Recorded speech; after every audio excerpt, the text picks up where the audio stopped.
بسم اللہ الرحمن الرحیم۔ السلام علیکم ورحمۃ اللہ۔ بلوچستان میں دہشت گردوں کی جانب سے جو ایک خوفناک قسم کا حملہ کیا گیا اور اس حملے کے نتیجے میں انہوں نے وہاں پر ایک ٹرین کو ہائی جیک کیا اور ٹرین کو ہائی جیک کرنے کے بعد انہوں نے تقریباً کوئی 400 کے قریب لوگوں کو یرغمال بنا لیا۔ اب یہ جس طریقے سے ایک پورا آپریشن لانچ کیا گیا ہے، اس سے واضح ہوتا ہے کہ جو دہشت گرد ہیں، جو دشمن عناصر ہیں، وہ کس طریقے سے پاکستان کے اوپر حملہ آور ہو چکے ہیں۔ اور بار بار عمران خان نے بھی ان کو سمجھایا، ان کو بابر کروایا، ان کو وارننگ دی، ان کو آگاہ کیا، اس کے حوالے سے بتایا اور آگے آنے والے حالات و واقعات کے متعلق ان کو بار بار آگاہ کیا کہ اگر آپ پاکستان کے اندر یونٹی قائم نہیں کرتے، پاکستان کے اندر اگر آپ اسی طرح سے آپس میں لڑتے جھگڑتے، ایک دوسرے کے خلاف الزام تراشی،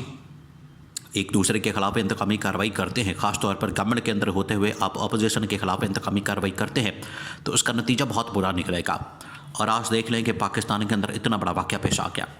اب اس کے اوپر جنرل راحیل شریف اور جنرل آصف غفور، جنرل راحیل شریف سابق آرمی چیف اور جنرل آصف غفور سابق کور کمانڈر کوئٹہ بلوچستان، اور سارے معاملات کو دیکھتے ہیں، سمجھتے ہیں، کیونکہ اس لحاظ سے دیکھیں جو جنرل راحیل شریف ہے، وہ ان کا ایکسپیرینس اس حوالے سے بہت زیادہ ہے کہ انہوں نے بھی اپنے دور کے اندر 2 آپریشن کیے تھے دہشت گردوں کے خلاف، آپریشن رد الفساد اور ضرب عضب کے نام سے۔ یہ 2 آپریشن جو ہے ان کی جانب سے کیے گئے تھے، بڑے مشہور آپریشن تھے اور پوری دنیا کے اندر وہ ہیڈ لائن بنے تھے، اور پاکستان میں اس آپریشن کو بڑا اپریشیٹ کیا گیا تھا۔ پاکستان کے اندر اس آپریشن کے بڑے زبردست نتائج نکلے تھے اور اس کا کریڈٹ جو ہے وہ جنرل راحیل شریف کو جاتا ہے کہ انہوں نے جس کامیابی کے ساتھ اس آپریشن کو لانچ کیا، انہوں نے جس کامیابی کے ساتھ اس آپریشن کو کامیاب کیا، آج بھی دہشت گرد جنرل راحیل شریف کا نام سن کے تو کانپتے ہیں، ان کی ٹانگیں کانپ جاتی ہیں، کیونکہ ان کو پتہ ہے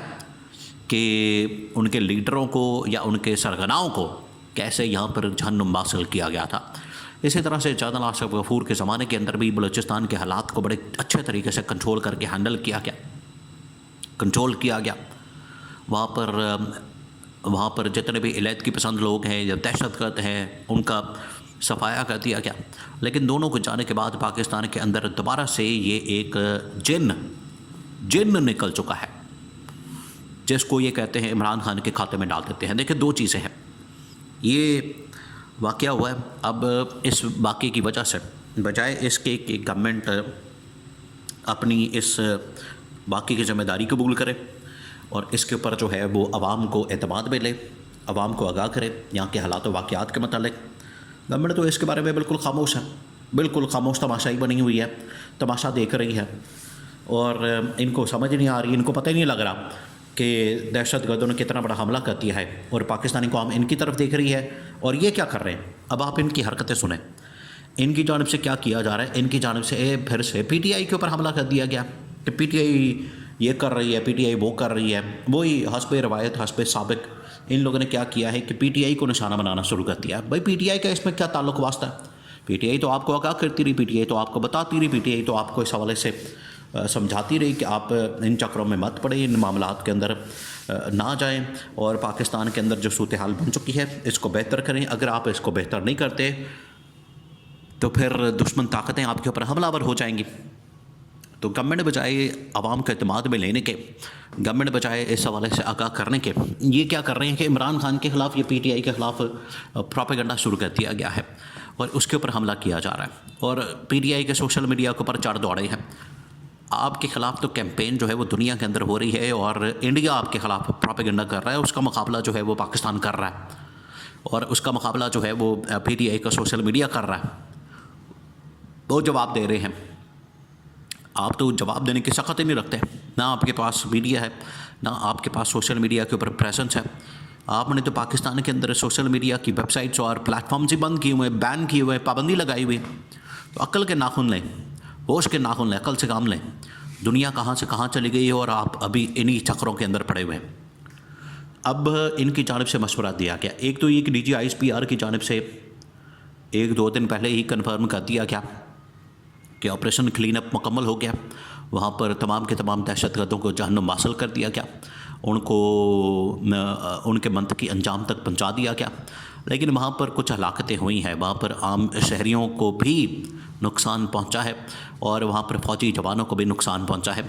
جو کہ ایک بہت ہی خوفناک پہلو ہے اس کا۔ عام شہریوں کو بھی نشانہ بنایا گیا اور ساتھ میں فوجی جوانوں کو بھی نشانہ بنایا گیا۔ یہی وہ خطرناک اور خوفناک پہلو ہے جس کے ڈر سے، جس کے خوف سے کہا جا رہا تھا کہ پاکستان کے اندر جتنا جلدی ہو سکے معاملات کو بہتر کیا جائے۔ آج دیکھیں پاکستان کی فوج کے اوپر اور عوام کے اوپر یہ عناصر دشمن طاقتیں حملہ آور ہو چکی ہیں۔ اب اس کے اندر یہ DGISPR کی جانب سے انکشاف کیا گیا، یہ بڑا حیران کن اور بہت بڑا انکشاف وہ یہ کہ یہ تمام کے تمام جو دہشت گرد یہاں سے حملہ کر رہے تھے وہ وہاں پر آپریٹ کر رہے تھے افغانستان سے، اور ان کے سہولت کار وہاں پر انڈیا سے آپریٹ ہو رہے تھے۔ را ان کو فنڈنگ کر رہا ہے، را ان کو ٹریننگ دیتا ہے، فنڈنگ دیتا ہے، اور باقاعدہ ان کو ٹرین کر کے فنڈنگ کر کے ان کو پاکستان کے مختلف شہروں کے اندر بھیجا جاتا ہے، اور وہاں سے پھر یہ اپنی کارروائیاں کرتے ہیں۔ تو یہ DGISPR کی جانب سے جو اس بارے میں انکشاف کیا گیا یہ بڑا حیران کن ہے۔ اب گورنمنٹ کی ذمہ داری بنتی ہے۔ دیکھیں اگر یہاں پر عمران خان ہوتا تو عمران خان نے ان کی ایسی کی تیسی پھیر دینی تھی، عمران خان نے ان کی اینٹ سے اینٹ بجا دینی تھی، عمران خان نے ایسا رگڑا اور ڈنڈا دینا تھا مودی کو اور مودی کی گورنمنٹ کو اور ان کی پارٹی کو اور را کو اور ان کی انٹیلیجنس اور ان کی جو وارداتیں اور کارروائیاں کرتے ہیں ان کو ایسا جواب دینا تھا کہ ان کو لگ پتہ جانا تھا عمران خان اگر ہوتا۔ لیکن یہ یہاں پر بیٹھے ہوئے ستو پی کے، یہاں پر بیٹھے ہوئے بالکل بے ہوش ہو کے، ان کو صرف لوٹ مار کی فکر ہے، وزارتیں دینے کی فکر ہے، آپس میں لڑائی جھگڑوں کی فکر ہے، نہر کے اوپر لڑائیاں ان کی ہوتی ہیں۔ آپ اندازہ کریں، آپ امیجن کریں کون لڑا ہے؟ صدر لڑا ہے، نہر کے اوپر اس نے لڑائی ڈال لی ہے کہ نہر کا پانی ادھر نہیں جانا تو ادھر نہیں جانا، اس کے اوپر پھٹا ڈال دیا ہے۔ یہ ملک کا صدر بات کر رہا ہے، ایک ایٹمی طاقت کا صدر نہر کے اوپر لڑا ہے، تو اس کو کیا پتہ نیشنل لیول کے ایشوز کیا ہیں، انٹرنیشنل لیول کے ایشوز کیا ہیں؟ وہ تو نہر کے اوپر لڑا ہے، فلانے علاقے کے اندر فلانی نہر جو ہے وہ ادھر آ گئی ہے۔ تو جن کی پریورٹی یہ ہوگی وہ ملکی سطح کے اوپر کیا بات کریں گے؟ اب مسئلہ یہ ہے کہ یہ اتنا بڑا ایشو بن چکا ہے کہ اس کو ہینڈل کرنے کے لیے جو سابق جرنیل ہے ان سے بھی مشورہ لینے کی ضرورت ہے، اور پاکستان کے اندر بھی تمام کے تمام سیاسی جماعتوں کو مل بیٹھ کر اس کے بارے میں لائے عمل بنانے کی ضرورت ہے، قوم کو آگاہ کیا جائے تاکہ پوری قوم جو ہے وہ اپنی فوج کے ساتھ کھڑی ہو، فوج کے شانہ بشانہ کھڑی ہو تاکہ اس کا مقابلہ کیا جائے۔ اور اگر اس وقت اس کا مقابلہ نہ کیا گیا تو یہ پاکستان کے لیے بہت بڑا خطرہ بن سکتا ہے، اور پاکستان اس سچویشن میں کسی صورت بھی اس طرح کے خطرے کو افورڈ نہیں کر سکتا۔